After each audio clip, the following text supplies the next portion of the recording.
দুই ভাইয়ের মধ্যে দ্বন্দ্ব লাগায়, তৃতীয় ব্যক্তি যখন সরে যায়, এই ব্যক্তিরা শত্রুতামি করে যুদ্ধ করে জিতে লাগে না, বাড়ি বাড়ি যুদ্ধ করে দুর্বল এমনি হয়ে যাচ্ছে, খালি ফিল্ডে গুণ দিয়ে দেয়।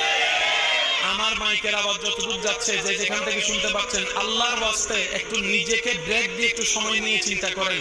আপনারা দুই ভাইয়ে যুদ্ধ করলে, ঝগড়া করলে লাভ কার হচ্ছে একটু বের করে দেখেন। স্বামী স্ত্রী ঝগড়া করলে লাভ কার হচ্ছে একটু বের করে দেখেন।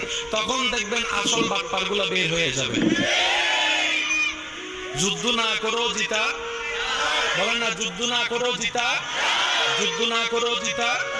সবসময় যুদ্ধ অস্ত্র দিয়ে হয় না, কিছু কিছু যুদ্ধ বিতর্কত ভাবেও হয়। এগুলোর জন্য তো মুসলমানের প্রস্তুত থাকতে হবে। এবার বলেন, যুদ্ধ করার জন্য শারীরিক শক্তির পাশাপাশি ইমানি শক্তির দরকার আছে না নাই?